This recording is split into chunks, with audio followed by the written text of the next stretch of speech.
Welcome back learners. एक बार फिर से स्वागत है आपका लर्नर्स पॉइंट की एक और नई वीडियो में। और आज की इस वीडियो में हम सीखेंगे past continuous tense.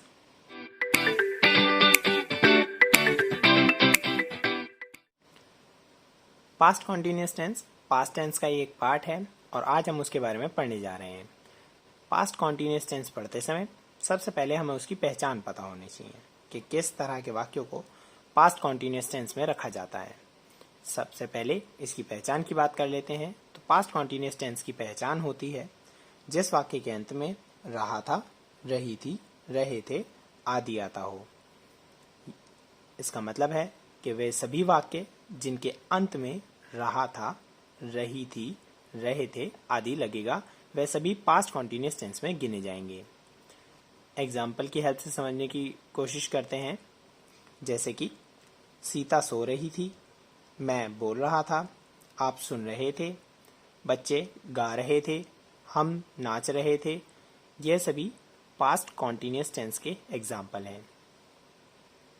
Past continuous को भी हम 3 पार्ट्स में डिवाइड कर सकते हैं: simple sentence structure, negative sentence structure और interrogative sentence structure. Negative sentence structure और इंटेरोगेटिव सेंटेंस स्ट्रक्चर को मिलाकर एक सेंटेंस स्ट्रक्चर बनता है जिसे हम नेगेटिव इंटेरोगेटिव सेंटेंस स्ट्रक्चर कहते हैं।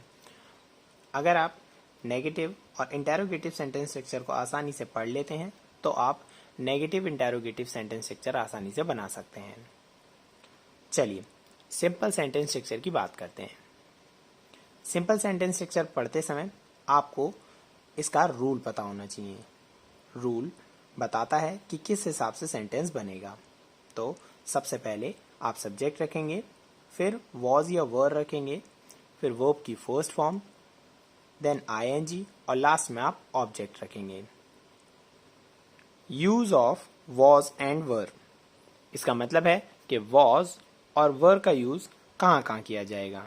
पास्ट कॉन्टिन्यूअस टेंस में आप उन सभी जगह वॉज का यूज करेंगे जिसका subject he, she, it, name, singular या आई से शुरू होता हो। उसके बाद वर का यूज आप उस जगह करेंगे जिसका सब्जेक्ट वी, यू, दे या फिर कोई प्लरल हो। एक हिंदी एग्जांपल ले लेते हैं। जैसे कि राम गाना गा रहा था। जहां पर राम हमारा सब्जेक्ट है, गाना ऑब्जेक्ट है, गा वर्ब है और लास्ट में रहा था इसकी पहचान को दिखाता है। इसका इंग्लिश ट्रांसलेशन कुछ इस तरह से होगा: Ram was singing song, last में फुल स्टॉप। उसके बाद नेगेटिव सेंटेंस स्ट्रक्चर की बात करते हैं। नेगेटिव सेंटेंस स्ट्रक्चर बनाते समय इसके रूल में थोड़ा सा परिवर्तन हो जाता है। इसका रूल कुछ इस तरह हो जाएगा।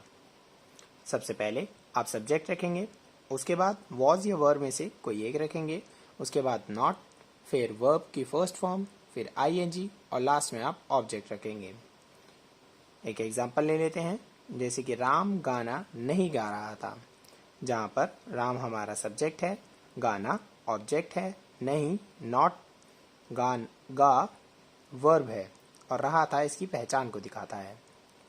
इसका इंग्लिश ट्रांसलेशन कुछ इस तरह से होगा: Ram was not singing song. इसके बाद इंटेरोगेटिव सेंटेंस स्ट्रक्चर की बात करते हैं। इंटेरोगेटिव सेंटेंस स्ट्रक्चर बनाते समय इसके रूल में काफी परिवर्तन हो जाता है। इसका रूल कुछ इस तरह से हो जाएगा: हेल्पिंग वर्ब वॉज या वर सबसे आगे आ जाएगी, उसके बाद आप सब्जेक्ट रखेंगे, वर्ब की फर्स्ट फॉर्म रखेंगे, ing रखेंगे और लास्ट में आप ऑब्जेक्ट रख देंगे। एग्जाम्पल ले लेते हैं। जैसे कि क्या राम गाना गा रहा था, क्वेश्चन मार्क। जहां पर क्या की जगह हेल्पिंग वर्ब आ जाएगी, राम सब्जेक्ट है, गाना ऑब्जेक्ट है, गा वर्ब है और रहा था इसकी पहचान को दिखाता है।